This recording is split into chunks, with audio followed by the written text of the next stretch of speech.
Shabbat Shalom, boa tarde. Hoje nós estamos no 7º dia da semana, nós estamos no dia sagrado do Shabbat. E, portanto, nós estamos na nossa 7ª Aliyah, a nossa 7ª leitura mais mafitir, que é a leitura final da nossa Parashá semanal. E a nossa Parashá é a de número 36, 36ª, de nome Behalotecha, né, que significa acender, ou quando elevar, o acender das luzes do pavio da menorá, o candelabro de 7 braços no Mishkan, no deserto, e posteriormente o Beit HaMikdash, o grande templo em Jerusalém. Então hoje, pela graça bendita de Hashem, nós estamos aí para finalizar mais uma Parashá, Baruch Hashem. Agradecemos ao Soberano, agradecemos a Deus por podermos chegar no 7º dia da semana, e com o 7º dia da semana nós estamos concluindo mais uma Parashá. Esta é de número 36, ou seja, pela graça de Hashem, né, desde o dia 17 de outubro de 2020, estamos aí concluindo 36 porções dos estudos da Torá. Leitura, ouvir da leitura, participar dos estudos, tanto aqueles que estão conosco diariamente, através da live no Facebook, bem como posteriormente, quando é compartilhado pelo YouTube, e são compartilhados aos grupos, às pessoas, às famílias, às comunidades, e nós louvamos a Hashem por isso, de você ser participante ativo dessa nossa atividade para Hashem. Juntos nós estamos prestando um serviço do coração, um serviço de amor ao nosso Deus, bendito seja Ele, e nesse sentido nós juntos estamos aí difundindo a unidade, a unicidade de Hashem. Juntos estamos aí compartilhando a luz da Shekhinah, da presença do Todo-Poderoso, a luz da sua Torá, e automaticamente nós estamos vencendo a escuridão e as trevas. E por isso somos juntos, né, vencedores com Hashem, nessa nossa luta diária, nessa nossa batalha diária entre luz e trevas, entre o bem e o mal, entre sermos vencedores e não derrotados. Podemos compartilhar realmente que o bem sempre vence e está vencendo, e que não existe este ou aquela pessoa, que não existe esta ou aquele país ou aquela potência que possa impedir realmente o fluir da presença de Hashem nos 4 ventos do nosso universo, do nosso planeta, norte, sul, leste e oeste. Bem como também não existe ninguém, e muito menos nenhum país ou potência, que possa retardar as profecias bíblicas de Hashem, ou retardar a manifestação de Mashiach. É só nós pararmos e pensarmos um pouquinho, né? Se esta ou aquela pessoa tem o poder de retardar a profecia bíblica, se esta ou aquela nação tem o poder de retardar a manifestação do justo e verdadeiro Mashiach, então quando que o Mashiach virá? Quando que chegará então a época da redenção? O que os perversos exatamente não querem é que aconteça a revelação do justo Mashiach. Então, dessa forma, os perversos e nações perversas, então, vão ficar protelando, né, as profecias bíblicas, vão ficar protelando a manifestação de Mashiach para todo sempre. Então, esqueça. Revelação do justo Mashiach. Graças a Deus que isto não depende do ser humano, graças a Deus isso não depende desta ou daquela nação. Estamos no limiar do 6º milênio, as profecias estão se cumprindo, vão continuar se cumprindo, e o dia da revelação do justo Mashiach, Deus tem esse dia e essa hora marcada. O que os sábios nos orientam, e que Maimônides nos orienta nos 13 princípios da visão judaica, é aquilo que está lá no 12º princípio. Aguardo o Mashiach, espero por Mashiach. Mesmo que ele demore, continuo esperando por Mashiach agora.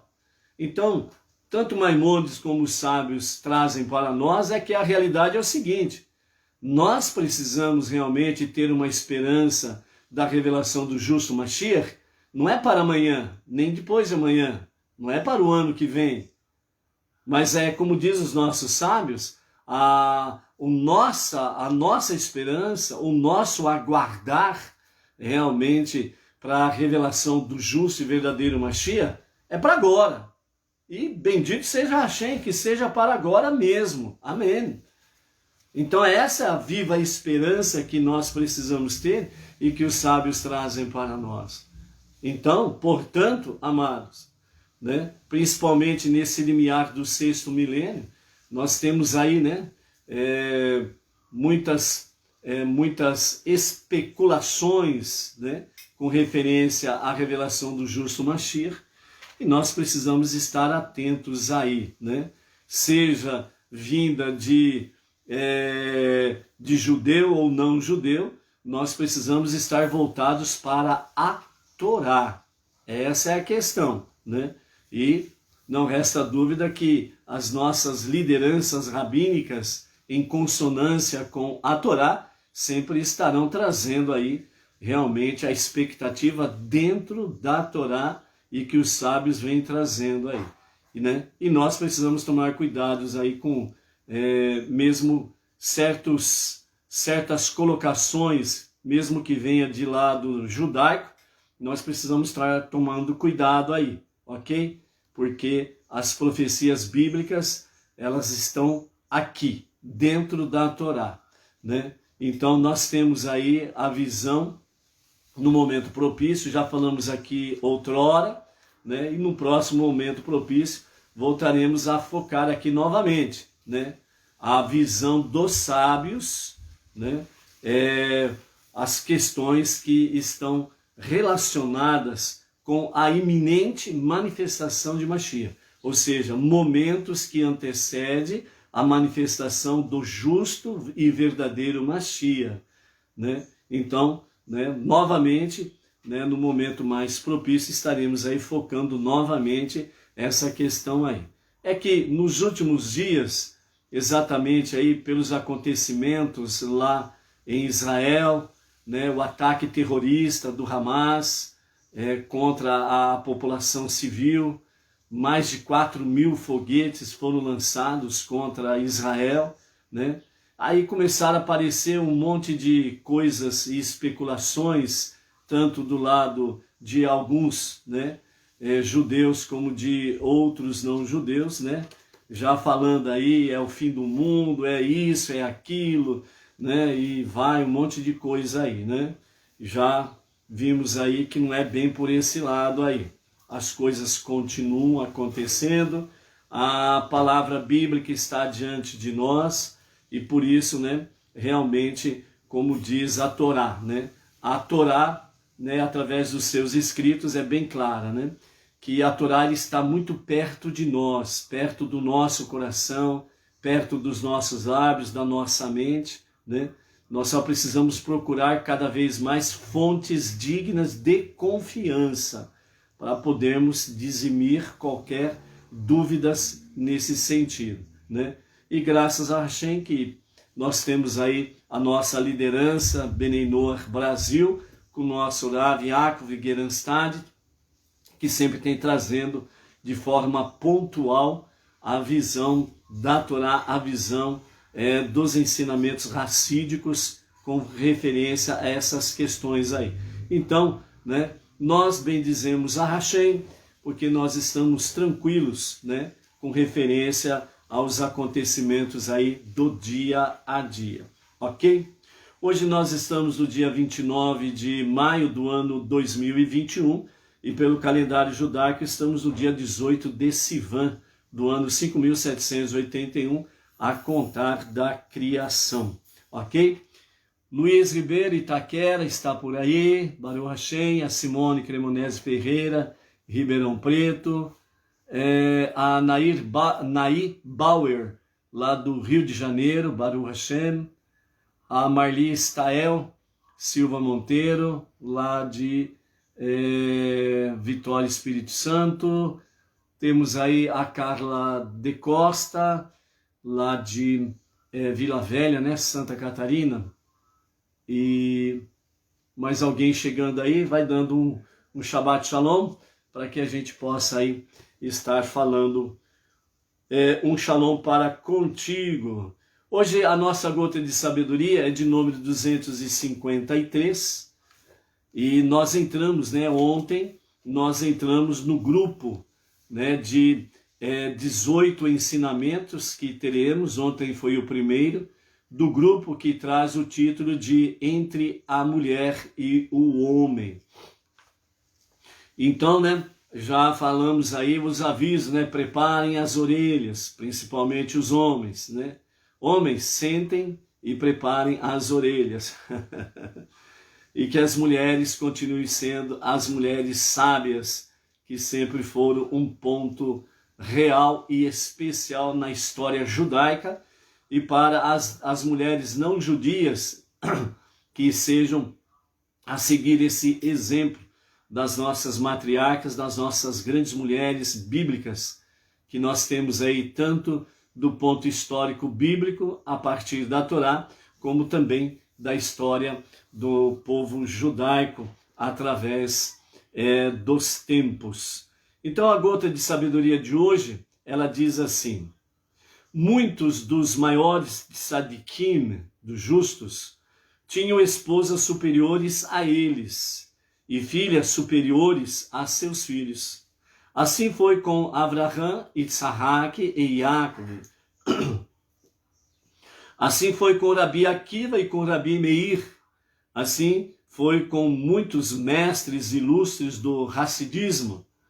Isso ocorre porque esses tzadikim, em sua vida pessoal, já estavam experimentando uma parcela do mundo vindouro, ok? Então vejam bem, né, que os tzadikim já estavam experimentando um pouco do mundo vindouro, que é exatamente através da justa redenção que acontecerá nos dias de Mashiach, em que os sábios falam que realmente as virtudes das mulheres estarão mais em foco, estarão mais presente, mais real, e nessa redenção estará cada vez mais presente essa superioridade espiritual das mulheres. Por isso nós podemos ver aí através da história, através dos tempos, que realmente as mulheres elas sempre tiveram presença muito especial na vida dos maridos, na vida do povo judeu e na vida da história do povo judeu. E é um exemplo realmente que vem a partir principalmente das nossas matriarcas, né? Que vem trazendo essa realidade aí. E segundo os sábios, né, a partir dos dias de Mashiach, que se inicia a redenção para o Olam Rabá, o mundo vindouro, a vida eterna, então isso estará ainda mais presente e mais real, né?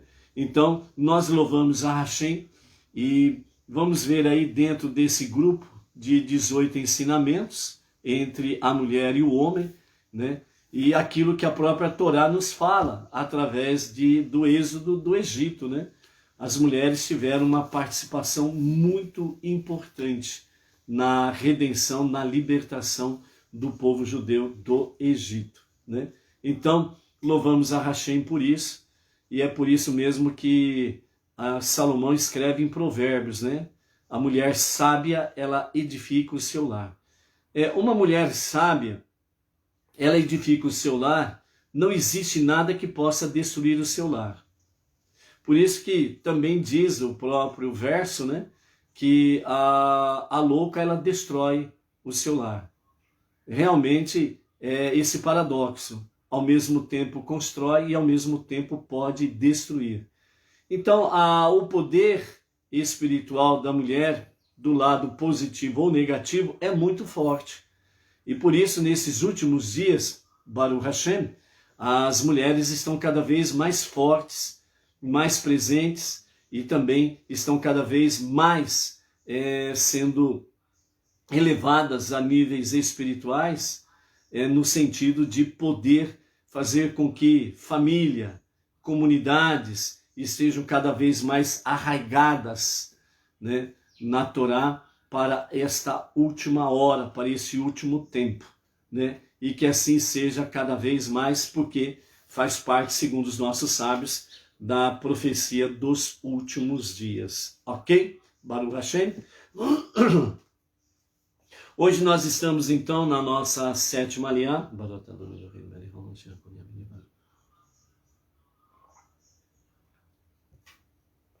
Hoje nós estamos no capítulo 11 de Bamidbar, Números, a partir do verso 30, e vamos até o capítulo 12, verso 16, com a 7ª leitura e mais Mafitir, a leitura final da Parashá. Shabbat Shalom, Inês Martins, aqui de Pirajuí, Baruch Hashem. Hoje, então, nós estaremos concluindo a nossa 36ª Parashá, Behaloterá, e estaremos concluindo a leitura, o estudo de 136 versículos. Então hoje nós vamos concluir 4.049 versículos lidos, ouvidos e estudados até o presente momento. Ok? Vamos lá então à leitura? Então lá, capítulo 11, verso 30. Então diz assim: Então Moisés, com os anciãos de Israel, retirou-se da entrada da tenda da reunião para o acampamento, cada homem à sua tenda particular. Na manhã seguinte, no dia 21 de Iar, do ano 2449, Deus tratou do outro assunto, que era exatamente o castigo dos queixosos. Esperou para fazê-lo até que Moisés e os anciãos estivessem em suas tendas, pois dói aos justos ver os maus sendo punidos. Um vento partiu enviado de Deus e fez subir cordonizes do mar e espalhou-as sobre o acampamento e além dele, a uma distância de cerca de um dia de viagem em uma direção e um dia de viagem em outra direção, em volta de todo o acampamento. Elas voavam a uma altura de cerca de 2 cúbitos, que corresponde em torno de 96 centímetros. Quer dizer, as codornizes, elas estavam voando menos de 1 metro de altura do chão. E isso trazia a facilidade de capturar as codornizes. Algumas das pessoas que tinham reclamado ouviram o aviso de Moshe e se recusaram a tocar nas codornizes. Porém, o povo recalcitrante se levantou e recolheu as codornizes durante todo aquele dia, durante toda aquela noite e durante todo o dia seguinte. Um dia inteiro, uma noite inteira e mais um dia inteiro. Eles ficaram recolhendo as codornizes. Segundo os nossos sábios, eles relatam que o que recolheu menos, ele recolheu em torno de 2,420 litros de codornizes. E esses aqui são qualificados como os mais fracos, os mais preguiçosos. Depois de abatê-las, espalharam-nas em camadas ao redor do acampamento. Ou seja, à medida que eles iam capturando as aves, eles iam matando, eles iam comendo e ao mesmo tempo capturando, matando e colocando elas em camadas. Então eles colocaram a camada 1, fez aquela fila de codornizes mortas. Depois camada 2, 3 e assim sucessivamente. Parece que nunca mais haveria codornizes, parece que nunca mais haveria carne para comer, né? Então, dessa forma, eles colocaram em volta do acampamento, né, camadas e mais camadas de codornizes mortas nessas camadas aí. Teve aqueles que prestaram atenção no aviso que Moshe deu, né? Ó, qual foi o aviso que Moshe deu lá atrás? Ó, a punição para vocês queixosos vai ser o seguinte: Deus vai enviar codornizes, vocês terão carne para comer. Mas por causa dos seus queixumes, por causa de vocês terem menosprezado o maná, e automaticamente menosprezaram a palavra divina, e isso significa menosprezar a Deus. Vocês terão carne, vocês pediram carne, vocês reclamaram, sendo que a maná, ela tem o sabor que você queria. Era só você pensar naquilo que você queria comer, e então a maná, ela tinha aquele sabor específico. Mas vocês menosprezaram a dádiva do milagre que Deus fez. A maná que descia do céu, caía do céu durante a madrugada. O orvalho da madrugada protegia a maná por baixo, antes de cair a maná. O orvalho caía primeiro, forrava o chão, depois caía a maná. E ao cair a maná, então o orvalho protegia para que não tivesse contato com o chão. Então a maná permanecia pura, limpa. E ao mesmo tempo caía outro orvalho que protegia a maná por cima. Dessa forma impedia com que qualquer tipo de inseto pudesse também tocar a maná. E quando amanhecia o dia, quando começava as primeiras claridades da manhã, o povo podia sair tranquilamente e podia recolher a sua porção diária de maná. E com isso, durante o dia, eles poderiam tomar o café da manhã, segundo aquilo que pensassem. A maná daria aquele sabor, o ingrediente seria aquilo que eles pensavam. Na hora do almoço, a mesma coisa, à tarde e no princípio da noite. Mas aí os queixosos, né, vieram reclamar de que queriam carne e que só tinha maná. Maná de manhã, ao meio-dia, à tarde, à noite. Então eles começaram a reclamar, começaram a murmurar, começaram a se queixar. Na essência, segundo os nossos sábios, dizem de forma bem clara, o que eles queriam na realidade, esses queixosos que estavam naquela mistura de povos que saiu junto com o povo israelita do Egito e conseguiu influenciar uma boa parcela dos israelitas, e juntos choraram, murmuraram a Hashem, né? Essa mistura de povos, na realidade, o que eles queriam e conseguiu influenciar uma parcela do povo, o que eles queriam era liberdade para a libertinagem. Eles não queriam mandamentos, eles não queriam regras, eles queriam liberdade para a libertinagem. Pode observar o que o mundo está requerendo nos últimos 30 anos, principalmente. Nesses últimos 30, 40 anos, o mundo, as nações, têm requerido, né, cada vez mais aos seus governantes liberdade, direitos, liberdade e direitos. E nós temos visto o quê? Que a dita cuja das liberdades e direitos que eles têm requerido é, na realidade, para a sua pura libertinagem, para as suas luxúrias, para os desejos desenfreados da carne, nas suas dimensões diversas, principalmente focados dentro do sexo, sexos desenfreados, sexos bizarros, uma vida sexual bizarra, uma vida sexual anormal. Então nós temos contemplado isso nos últimos 30, 40 anos. Os povos requerendo direitos e liberdade, mas com qual intuito? Para a sua pura libertinagem, sem regras, sem leis. Muito pelo contrário, querem, entre aspas, leis que lhe deem amparos para as suas libertinagens.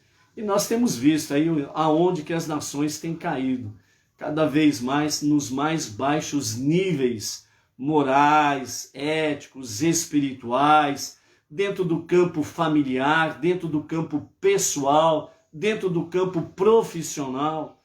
Nós temos visto aí aberrações sobre aberrações. Então, essa mistura de povos, na realidade, queria isso. E esses povos de hoje, filhos dessa mistura de povos de outrora, tem aí, né, entre aspas, obtido as suas liberdades e estão se expressando pelas suas libertinagens cada vez mais, vamos dizer, cada vez mais abomináveis aos olhos de Deus, né? Então, diante dessa situação, Deus mostrou para Moshe a punição. E Moshe avisou o povo, ó, vocês se queixaram, vocês murmuraram, e Deus vai atender o pedido de vocês. Ele vai dar carne para vocês. E vocês vão comer carne, não um dia ou 2 ou 3 dias. Vocês vão comer carne durante 1 mês. E durante 1 mês vocês vão comer carne de manhã, de tarde, à noite, de manhã, de tarde, à noite, até que as suas ventas, ou seja, até que saia carne pelos seus narizes. Vocês estarão realmente, estarão com enjoo de tanto comer carne, que os seus ventres vão explodir e sairá pelas suas ventas, pelos seus narizes, né? Pelos seus orifícios, vai sair carne para todo lado, certo? E vocês vão morrer dessa forma. Vocês querem carne? Terão carne.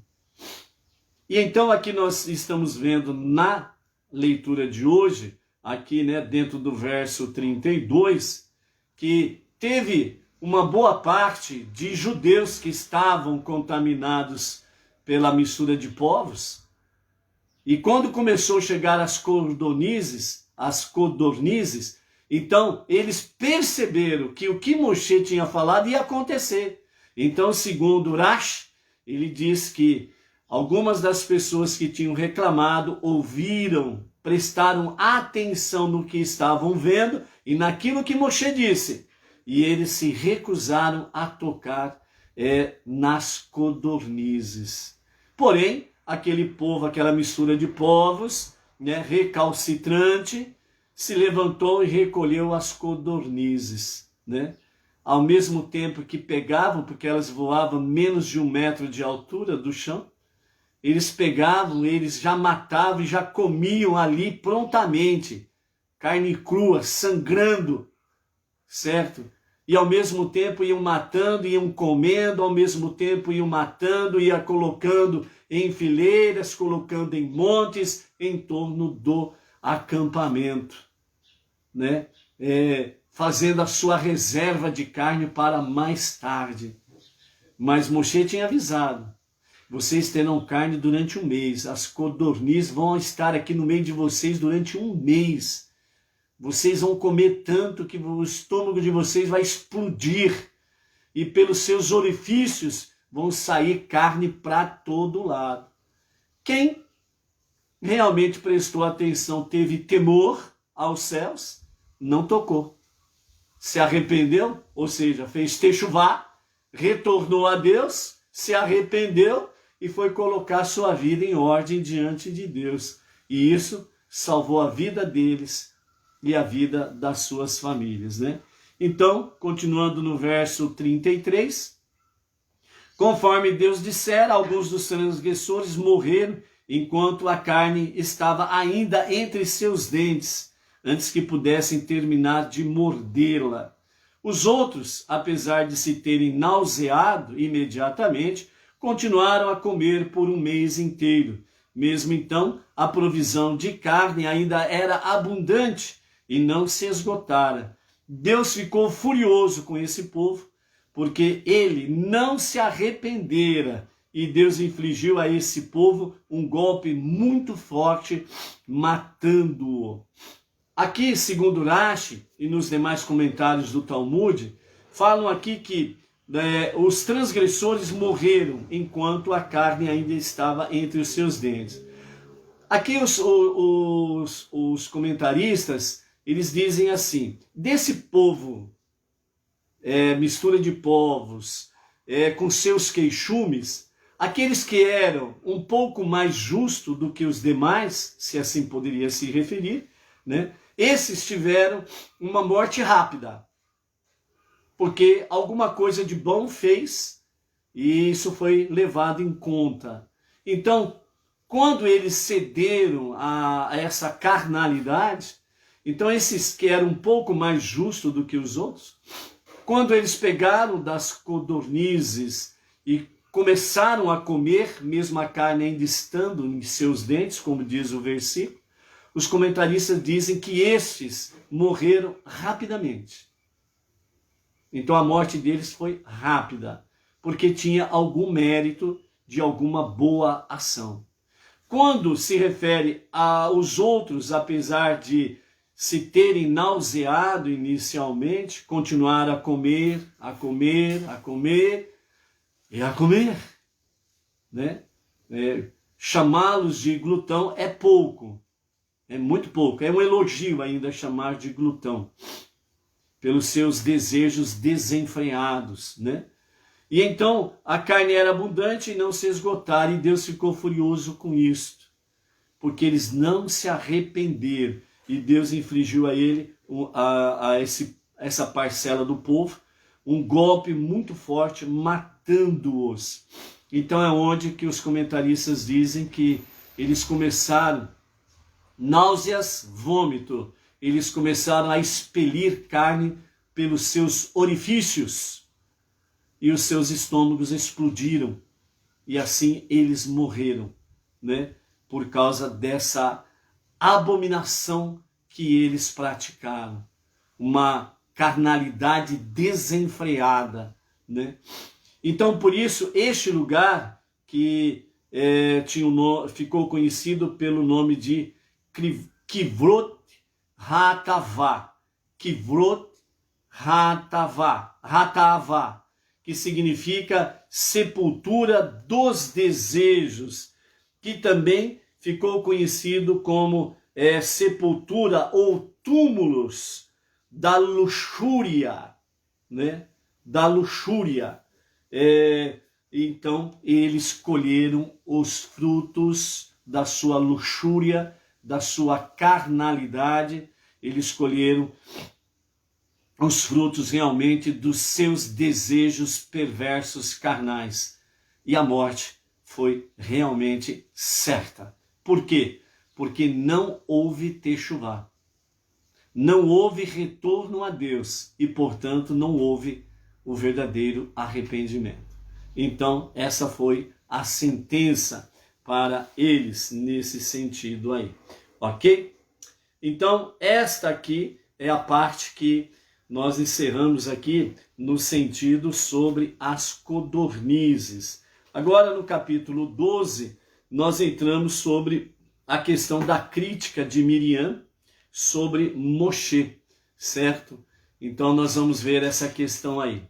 Shabbat Shalom, Cibele, Maria Isabel, Shabbat Shalom, Baruch Hashem. Mais alguém entrou por aí, vamos ver. Alzair Leal, Shabbat Shalom, Alzair. Amém.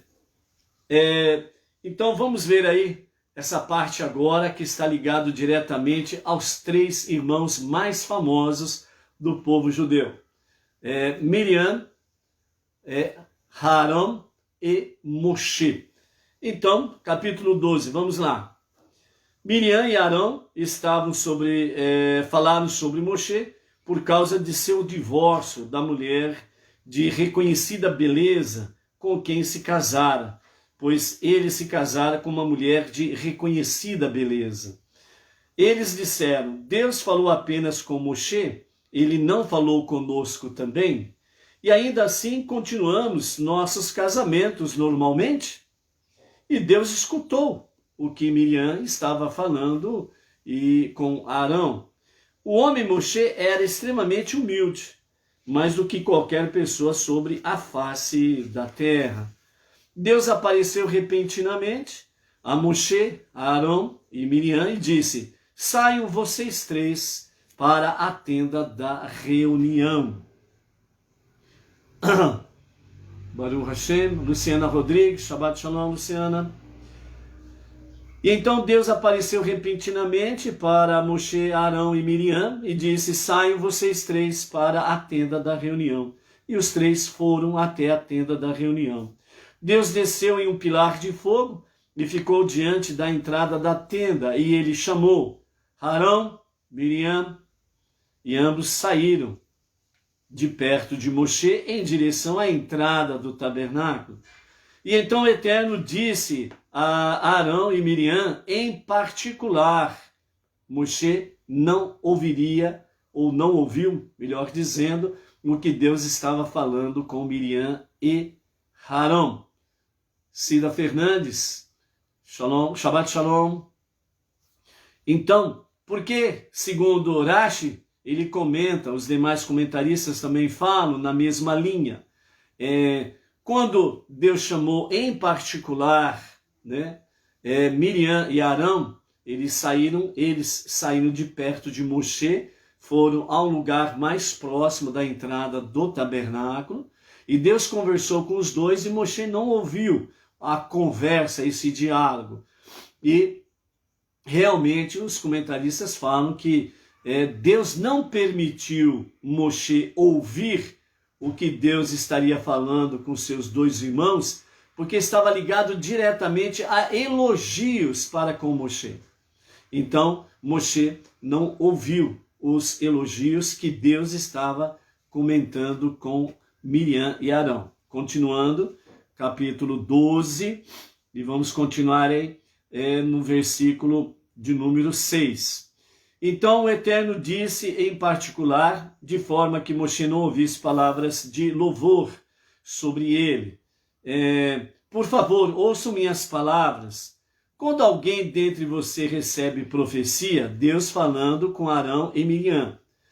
Quando alguém dentre vocês recebe profecia, eu, Deus, me faço conhecido a ele somente em uma visão, ou falo a ele meramente em um sonho.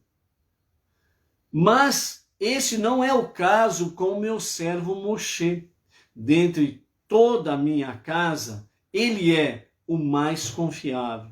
Fui eu quem disse a ele, boca a boca, para se separar de sua esposa, em uma visão clara, onde cada palavra se tornou conhecida, e não em enigmas. Quando eu falo a ele, ele vê a imagem de Deus atrás dele. Portanto, por que vocês não ficaram com medo de falar de meu servo? Então Deus irou-se com eles, e ele se foi. Deus se retirou da presença de Arão e Miriam. E a nuvem subiu de cima da tenda. E veja, Miriam estava afligida com Tsaraate, ficou branca como a neve. Então Arão se virou para Miriam e, veja, ela estava afligida com Tsaraate. Arão disse a Moshe: por favor, meu mestre, não considere isto como um pecado contra nós, pois nós pecamos por causa da nossa tolice. Não deixe que ela permaneça afligida por Tsaraate, que é uma fonte de impureza ritual, como um morto. É a mesma coisa se estivesse a nossa irmã morta.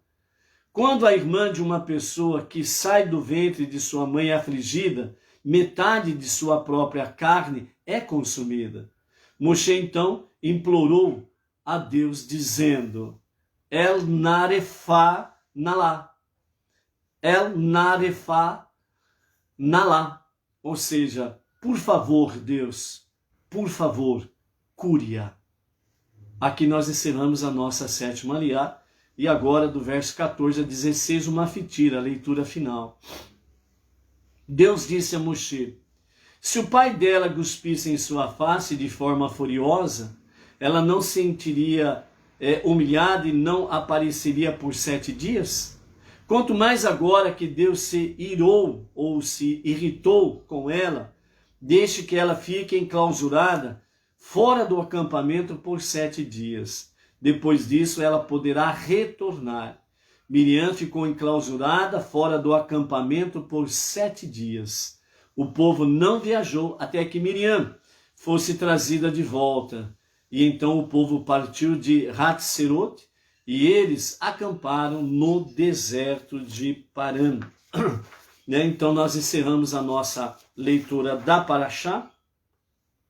E nós aqui vamos ver alguns comentários para podermos fortalecer o conhecimento dessas questões. Sobre a codornizes e o povo murmurante, a lição que nós podemos, queixosos, a lição que nós podemos tirar daqui, nós temos que tomar cuidado para que a nossa vida, a nossa casa, o nosso corpo não seja kivrot hatavá.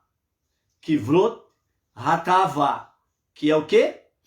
Não seja túmulos dos desejos ou da concupiscência ou da luxúria. O desejo, todo mundo sabe o que significa. A luxúria é o luxo no sentido de satisfazer todos os desejos carnais em suas diversas dimensões baixas. Concupiscência. O que vem ser concupiscência? É bom a gente conhecer isso. Concupiscência, traduzindo simplesmente para fácil entendimento, concupiscência é satisfazer os desejos desenfreados da carne. Por isso que quando nós temos lá no Shema, na parte final do Shema, nós temos lá onde fala da concupiscência dos olhos. Por quê? Porque o olhar é a fonte de toda a concupiscência. Simplesmente isso. O olhar é por onde entra todos os desejos carnais. E isso sendo alimentado, vai para esse departamento chamado concupiscência, que é o departamento dos desejos desenfreados da carne. Satisfazê-lo, a sua luxúria, os seus desejos. Então, por isso, nós precisamos tomar cuidado com a concupiscência dos olhos. Ou seja, concupiscências dos olhos, traduzindo de forma simples, de fácil entendimento. Concupiscências dos olhos. Desejos desenfreados que os olhos desejam. Por isso, diz o salmista, que não colocarei diante dos meus olhos aquilo que não é agradável a ti. Então, nesse sentido, amados, nós precisamos reeducar o nosso olhar. A forma de olharmos as coisas, a forma de nós observarmos através do olhar pessoas, situações, seja elas quais forem. Então, assim como o salmista ele pede para colocar um guarda à porta dos seus lábios, para que possam sair boas palavras, nós precisamos ter uma vigilância constante na questão do nosso olhar. Pode observar, você olha para uma determinada situação, dependendo como que você olha para aquela situação, você sente alegria ou tristeza no seu coração. Você sente um peso na sua consciência por tal situação que está acontecendo e você está vendo. Então, dependendo da forma que você olha, você pode trazer sobre si mesmo coisas pesadas. E aí o que acontece? A semelhança, né? Trazendo para dentro do próprio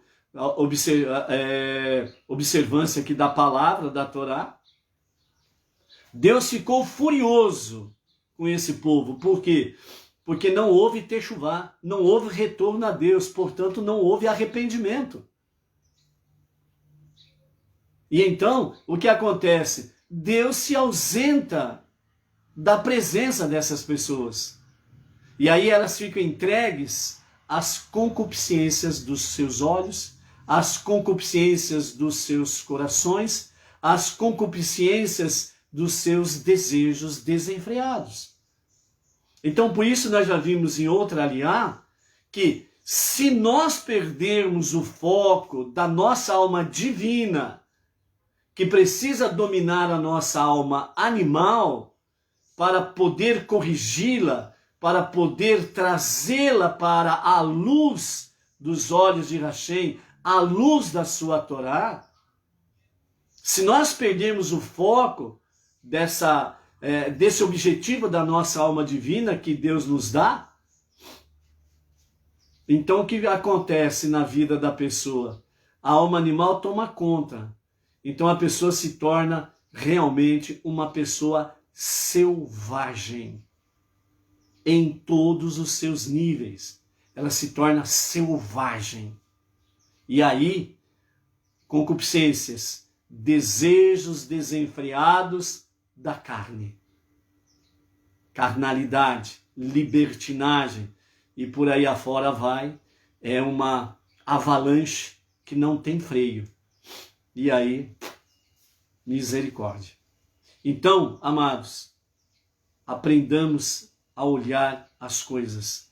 Então, por isso, dentro dessa questão aqui, os queixosos disseram: os nossos olhos só veem maná, de manhã, ao meio-dia, de tarde e à noite. Ou seja, a forma com que eles estavam, os queixosos, a forma com que eles estavam olhando para o maná era uma forma negativa. E isso trouxe para eles a destruição deles mesmos. Por quê? Porque eles se tornaram ingratos para com Deus. Deus estava fazendo diariamente, só com referência ao maná, ele estava fazendo diariamente milagres. Não era só o milagre do maná estar ali à mercê deles, mas era o sabor do maná. Segundo alguns comentaristas, dizem que nada é comparado ao sabor do maná. Então eram milagres que Deus fazia só com referência ao maná. Então a ingratidão, por que a ingratidão? Porque eles olharam para o maná de forma negativa, deturpada. A alma animal dominou a alma divina. E aí tornaram-se selvagens. E aconteceu o que aconteceu. Então, a questão é, cuidado como você olha e como você fala. Isso poderá ser para a sua edificação ou poderá acarretar para você a sua própria destruição. Então, cuidado, ok? Depois entramos aí no campo de Miriam. Quando nós entramos no campo de Miriam, e os comentaristas dos nossos sábios, eles falam que Miriam, ela estava ali naquele momento, junto com Tsiporá, a esposa de Moshe, estavam ali comentando sobre a questão dos 70 anciãos que tinham sido ali recebido, né, uma certa porção da Ruach HaKodesh, do espírito de profecia que havia em Moshe. E entre eles foi destacada aquela questão daqueles dois personagens, Eldad e Medad. Então, isso estava sendo um comentário positivo, de alegria entre o povo, que Moshe e Arão não estavam sozinhos. Ali tinha mais 70 anciãos que estavam com eles nesta responsabilidade e nessa jornada pelo deserto. Então, quando o comentário aconteceu, então a Tzipporá, ela simplesmente fez uma observação. As esposas destes poderão se lamentar, porque elas vão perder os seus maridos como eu perdi o meu, pela causa do Eterno, para servir o Eterno. Então, quando Miriam ouviu isso, segundo os comentaristas dos nossos sábios, pelo Talmud, pela Mishnah, então, quando Miriam escutou isso, então a Miriam levantou aquela pulguinha atrás da orelha. Lembra dessa observação? Estou com uma pulga aqui atrás da orelha. Isso não é bom, dependendo do jeito que você olha e dependendo do jeito que você vai falar. E vejam bem que Miriam, ela observou aquela palavra de Tzipporá. Aí ela pegou e começou a juntar um com um são dois, dois com dois são quatro, e ela foi observando que realmente Moshe, ele tinha se mudado para a sua tenda particular, e ele ia para a sua tenda fora do acampamento, e ele ficava sozinho. Ele não tinha mais aquele contato físico com a sua esposa. Então ela começou a somar os ponteiros. E ela observou, mas espera aí, Moshe, ele não está cumprindo com a sua obrigação de marido. Afinal de contas, Tzipporá, os comentaristas trazem isso, Tzipporá era uma mulher linda, maravilhosa. A sua pele escura, alguns comentaristas dizem que ela realmente era de cor negra. E a sua pele era linda, ela era uma mulher formosa.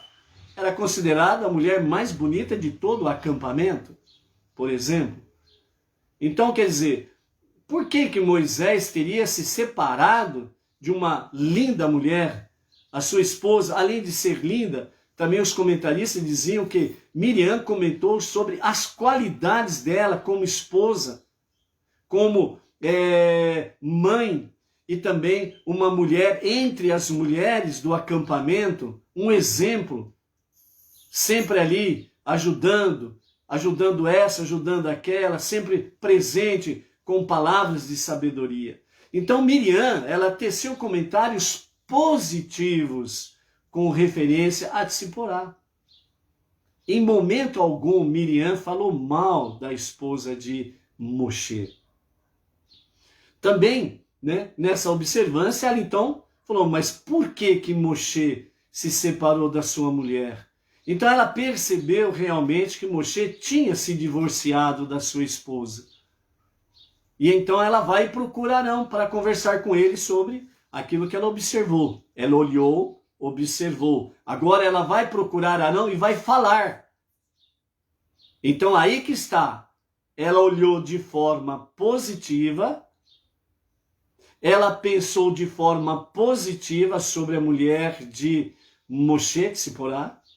Agora ela vai e procura o seu irmão, Arão, e vai falar com ele. Bom, quando ela encontra Arão, aqui nós vimos, né, que Deus chamou os três, né, para a porta do tabernáculo. Então, quando Miriam encontra Arão, ele está junto com Moshe. Aliás, praticamente quase todo o tempo eles sempre estariam juntos, né, com referência a responsabilidade para com o povo. Então, nesse sentido, Miriam, ela viu Moshe do lado de Arão e ela começou a conversar com Arão mesmo na presença de Moshe. Ou seja, em vez dela falar direto com Moshe, ela foi e falou com Arão para Moshe ouvir. Então, a forma que ela escolheu foi uma forma errada. Então, ela chega para Arão e diz: Arão, o nosso irmão Moshe, ele não está cumprindo as suas obrigações de marido com a sua esposa, ele se separou dela. E por que ele se separou dela? Porque ele é profeta? Mas nós dois somos profetas também, e nós não precisamos separar dos nossos cônjuges. Deus fala só com ele? Não fala conosco também? Assim como Deus fala com ele, fala conosco também. E por que ele se separou da sua esposa se nós continuamos com os nossos cônjuges? Deus fala conosco do mesmo jeito. Então Moshe está falhando nas suas obrigações de marido.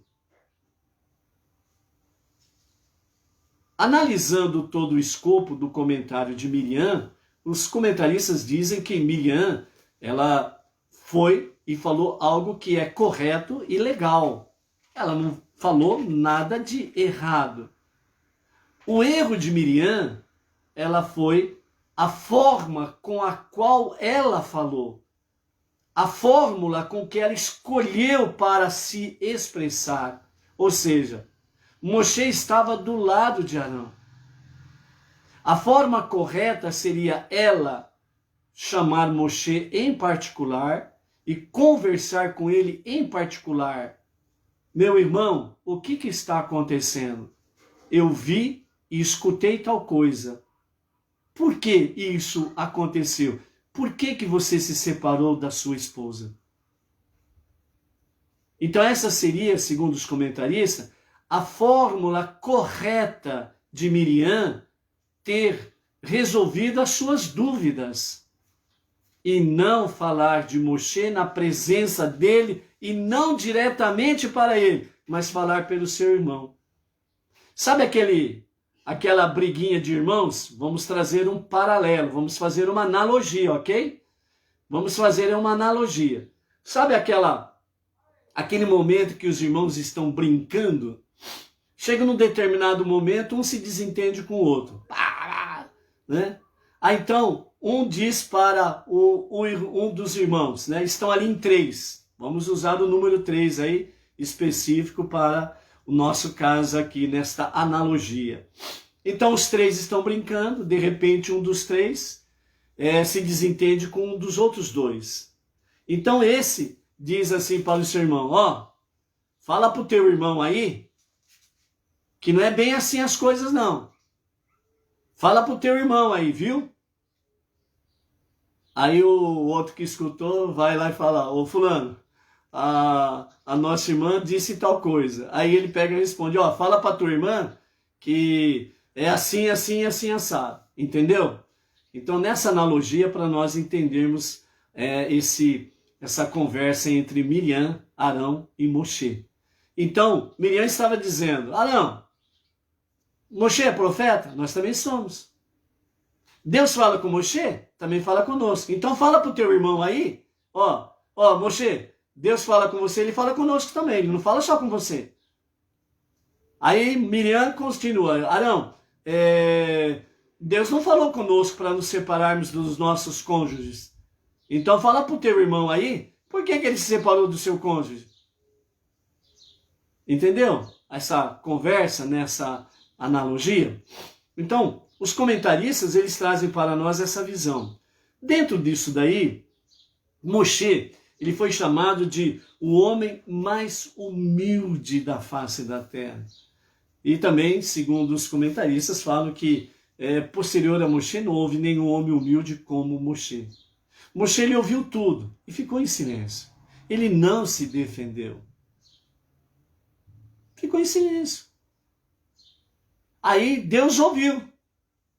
E então Deus se manifesta e chama os 3 para fora. Saiam e vão até lá a presença na entrada do mexicano, do tabernáculo.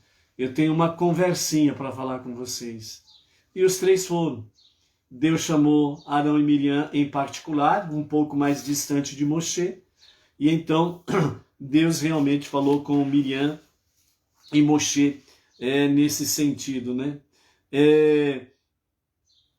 Deus desceu então em uma coluna de nuvem, e ela ficou à entrada da tenda da reunião e chamou Arão e Miriam para longe de Moshe, a um local mais próximo da tenda, e ambos saíram. Deus não queria que Moshe ouvisse os elogios que lhe seriam tecidos, nem a repreensão que seria feita a Arão e Miriam. Os comentaristas trazem para nós que veja o cuidado de Deus. Prestemos atenção ao cuidado de Deus. Deus chama os três. Depois que chegam próximo à entrada do tabernáculo, Deus chama em particular Arão e Miriam. E uma distância em que Moshe não ouça o que eles estão conversando. Por quê? Primeiro, porque Deus vai fazer elogios com referência a Moshe, e Moshe, como é extremamente humilde, ele não gosta de elogios. Então, ele sempre procura dizer assim, não, tem gente que pode fazer melhor do que eu. Então, os comentaristas falam que Moshe se expressava assim, se Deus desse esses dons que me deu para outras pessoas, ou para outra pessoa, essa outra pessoa poderia fazer melhor do que eu. Então, ele reconhecia que ele não era, vamos dizer assim, único, exclusivo para aquela finalidade. Então ele tinha a humildade de reconhecer que sim, poderia Deus ter escolhido outra pessoa, ter dado a essa outra pessoa os dons que deu a ele, as inspirações que deu a ele, e essa pessoa poderia fazer melhor do que ele. Então ele não se colocou numa posição de único e exclusivo. Ele era extremamente humilde. E assim, em toda a sua jornada, Moshe foi reconhecido. E por isso ficou dito, né, que não houve profeta posterior a Moshe como ele. Ok? Voltando a Arão e Miriam, então Deus vem e fala para os dois. Por favor, escutai minhas palavras. Se houver profeta entre vós, eu, Deus, me darei a conhecer a ele em uma visão. Falarei com ele em um sonho. Não é assim com meu servo Moshe. Ele é fiel em toda a minha casa. Com ele eu falo boca a boca, sem ambiguidades, sem enigmas, de modo que ele possa contemplar a imagem de Deus, isto é, entender a providência divina. Então, quando nós lemos aí sobre a questão de Moshe contemplar a imagem de Deus, na realidade, segundo Rashi, significa entender a providência divina. Ordenei-lhe explicitamente que se separasse de sua mulher, depois de dar a Torá no Monte Sinai. Eu disse a ele, vai e diz ao povo, voltai para as vossas tendas e vivei com vossas mulheres. Tu, porém, permanece aqui comigo, para que eu possa falar-te a qualquer momento. Então, por que não temestes falar contra meu servo, qualquer um que fosse, ou contra um indivíduo claramente tão elevado como Moshe, mesmo que ele não fosse meu servo? Deveríeis ter concluído que não é à toa que lhe demonstro consideração especial. Supor que eu haja assim é mesmo que não reconhecer a minha ação com Moshe. E se dizeis que eu ajo assim porque não tenho conhecimento dos atos dele, também isto é uma blasfêmia. Ou seja, o que Deus estava esclarecendo para Miriam e Arão era que o que Moshe fez não está alheio ao meu olhar, não está alheio ao meu saber. E ele esclarece, eu determinei a ele a isso. Ou seja, vejam bem, os comentaristas dizem que quando Deus chamou os 3 irmãos para ir à tenda da reunião, Arão e Miriam tiveram que apressadamente fazer o ato da purificação. Então, eles tiveram que rapidamente ir para o mikvê, fazer o banho ritual de pureza, para depois ir até a porta do tabernáculo. Moshe não precisou, porque Moshe, ele vivia no estado direto de pureza. E quando aqui ele vem e esclarece para os 2 irmãos a respeito de Moshe, ele estava dizendo que ele orientou Moshe nesse sentido, e ele pediu para Moshe para que ele realmente desse o divórcio para Tzipporá, para que ele não tivesse realmente a conjunção carnal e tornasse-se impuro. Por quê? Porque somente Moshe poderia ir à presença divina a qualquer momento. E somente com Moshe, a qualquer momento, Deus o chamava para conversar. Então Moshe precisava ficar 24 horas por dia no estado de pureza. Então, por isso que foi o comentário de Tzipporá, por isso que Miriam ouviu, tirou as suas conclusões, procurou Arão na presença de Moshe e falou o que disse, que nós acabamos de comentar, e houve vamos dizer, esse desentendimento. Então Deus faz isso daí. E nesse sentido, então, Deus, ele demonstra a sua ira para com realmente Miriam e Arão. Segundo Urashi, diz que Miriam e Arão foram imediatamente tomados por Tsaraate. Com referência a Arão, ele experimentou, num momento muito rápido, o Tsaraate. Ele viu, ele observou que ele ficou com Tsaraate. Mas imediatamente Deus o curou. Ele era o Kohen Gadol. Não tinha ninguém para declarar, para analisar se ele estava curado ou não e se ele estava puro ou não. Então somente Deus poderia curar e decretar que Arão estava puro. Quanto a Miriam que provocou a situação, ela ficou com Tsaraate, não foi curado instantaneamente. Arão ficou preocupado com isso, ficou apavorado de ver a sua irmã realmente com Tsaraate em toda a sua carne. Então ele suplica para Moshe, para pedir a Deus a sua cura. Por quê? Porque Miriam era irmã e ele, assim como todos os Kohanim, eram parentes de Miriam. E nenhum deles poderia analisar a Tsaraate dela e nem declarar Miriam curada para ter o convívio normal no meio do povo. Então, Arão fala para Moshe, é mesmo que ela estivesse morta. Miriam está morta, ela é carne da nossa carne, ela nasceu da mesma mãe que nós. Suplica a Deus, não leve em consideração o nosso pecado, por causa da nossa tolice. E então Moshe atende o pedido realmente de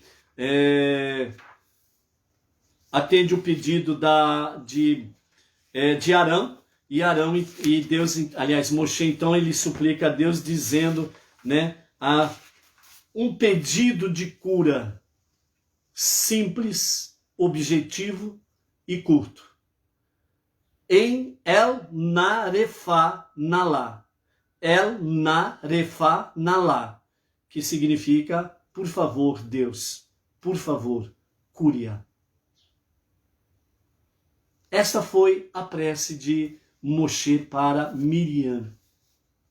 Segundo Rashi e os demais comentaristas falam que Moshe ele fez uma prece curta, objetiva. para que ninguém do povo pudesse dizer posteriormente que por ela ser a irmã dele, ele fez uma longa oração. Para que ninguém pudesse dizer que Moshe estava fazendo acepção de pessoas. Ah, Miriam é irmã dele. Então ele faz uma oração de uma semana. Ah lá, tá vendo? Moshe agora está orando pela irmã dele lá que está doente. Agora lá, tá vendo? Ele está plantando bananeira, ele está pulando, saltitando, ele está gritando até as goelas. Agora conosco ele não faz isso, né? Então aqui tem muitas lições para aprendermos, mas vamos ficar apenas com algumas simples para entendermos. A nossa prece para Hashem, ela não precisa ser a prece de uma semana. Você não precisa ficar plantando bananeira, esperneando. Você não precisa aí ficar subindo no telhado e gritando, né?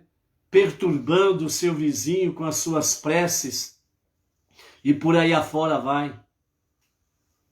Graças a Deus que ele não é surdo, não é verdade? E também graças a Deus, né, que nós sabemos que o nosso Deus, ele conhece o mais íntimo do nosso ser e o mais íntimo dos nossos pensamentos. E nesse sentido, novamente, nós aqui podemos somar o quê? Temos queixas para falar com Deus? Sim, temos. Então seja objetivo. Com toda a reverência, com todo o respeito. Abra o seu coração. Derrama diante do Eterno a sua queixa, entre aspas, no bom sentido. Ou seja, como filho, converse com o Pai das misericórdias. E fale com ele: Pai, a minha situação é essa. No meu trabalho é essa, na minha vida familiar é essa, a minha saúde é essa, ou seja qual for, né, entre aspas, a sua queixa para com Deus. Queixa no bom sentido. E como filho, fale com o Pai, converse com ele.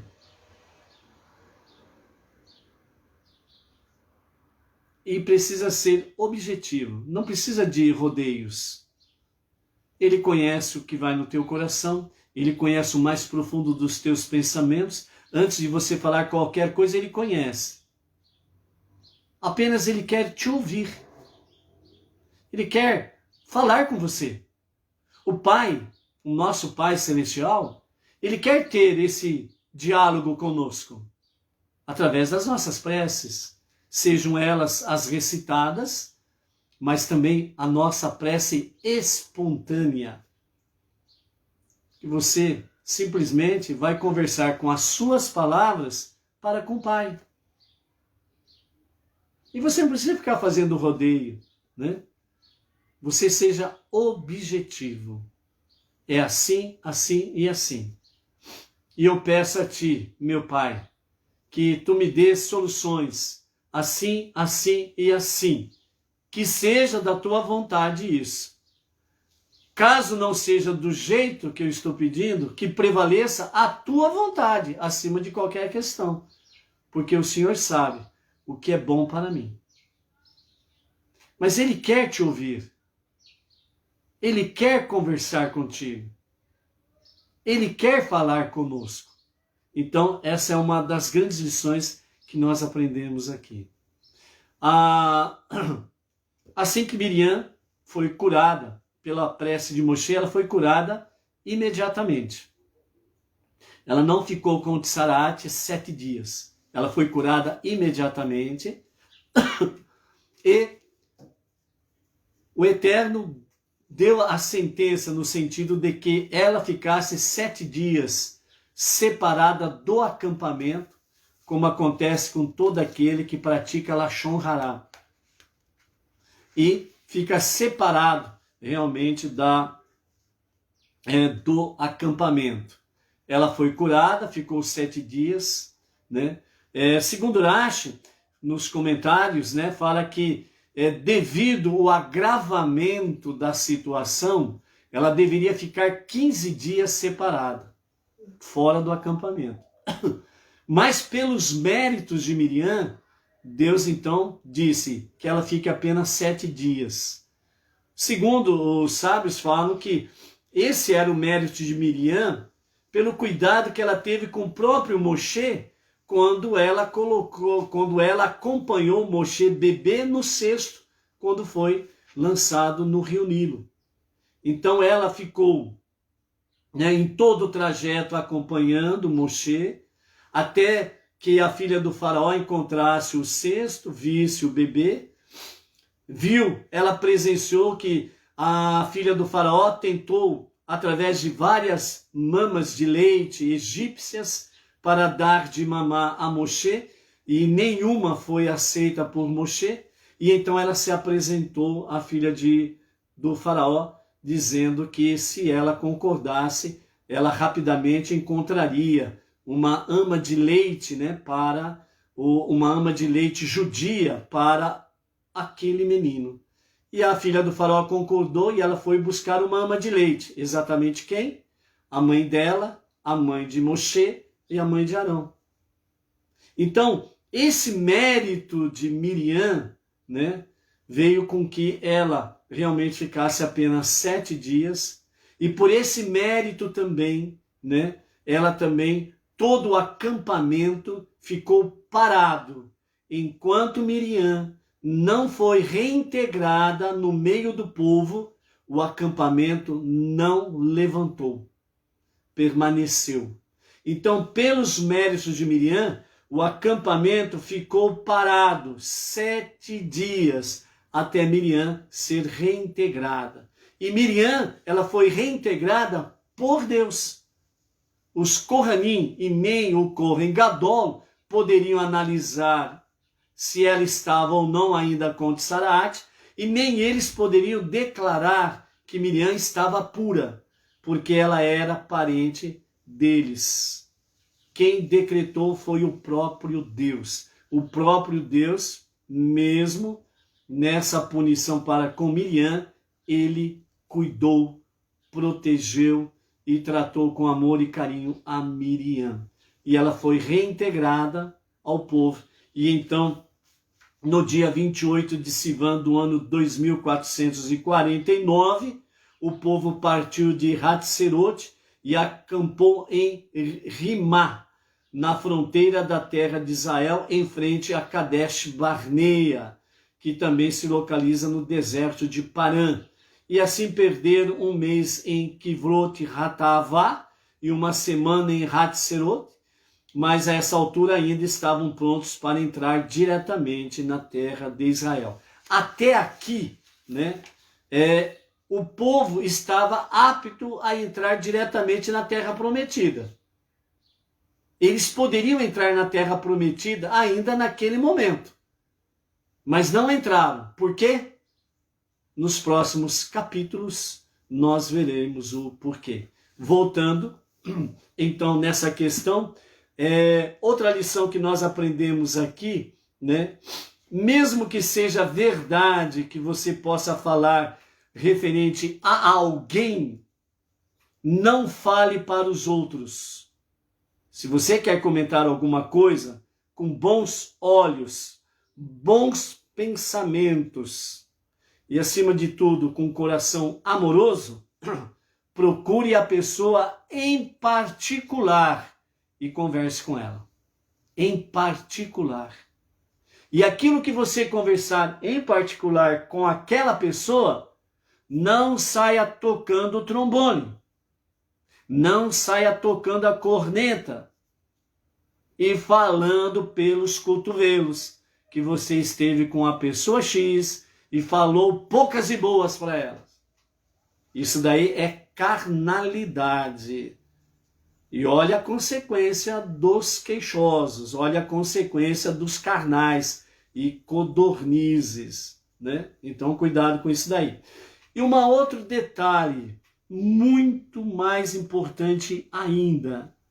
Mesmo Miriam sendo punida, quem cuidou dela? Mesmo Miriam recebendo a punição divina, quem a protegeu? Quem a honrou? Sim, foi Deus. Então isso mostra para nós outra realidade. Por isso, nós temos aí algumas passagens, né, de Salmos e Provérbios principalmente, para que nós não venhamos nos enojar quando Deus nos corrige. E é interessante essa expressão, que não venhamos nos enojar quando somos corrigidos por Deus. Porque isso daqui nos remonta às codornizes. Mesmo quando aqueles queixosos que não fizeram techuvá ainda estavam comendo carne, mesmo eles estavam entojados, enojados, mas eles continuaram comendo, até sair carne pelos seus orifícios e explodir o seu estômago. É isso que nos fala tanto os Salmos como Provérbios. Não te enojes quando sois corrigidos pelo Eterno. Assim como ele cuidou de Miriam, ele cuida de cada um de nós. Assim como ele não mudou o seu amor para com Miriam, ele também não muda o seu amor por nós. Assim como ele protegeu Miriam, ele também nos protege. Esta momentânea correção que Deus está fazendo conosco, essa disciplina que ele está fazendo conosco, é para o nosso bem. Então, por isso, não te enojes da correção de Hashem. É para o seu melhor. Ok? Aqui nós ficamos com a nossa 36ª Parashá. E pela graça bendita de Hashem, amanhã nós estaremos então iniciando a nova Parashá, Shelach, né? A partir do capítulo 13 de Números, Bamidbar. Portanto, um bom término de Shabat, um bom início de uma nova semana, uma abençoada Havdalah, saindo com as nossas almas fortalecidas para os próximos 6 dias que teremos pela frente, sempre preparação diária para o próximo Shabat. Que sejamos fortalecidos, saiamos fortalecidos, com uma nova visão, com um novo palavreado, sempre enaltecendo o nosso grande Deus. Por isso, Shabbat Shalom, Shavuot Tov, e pela graça bendita de Hashem, até amanhã, à tarde com a Torá. Shalom, shalom.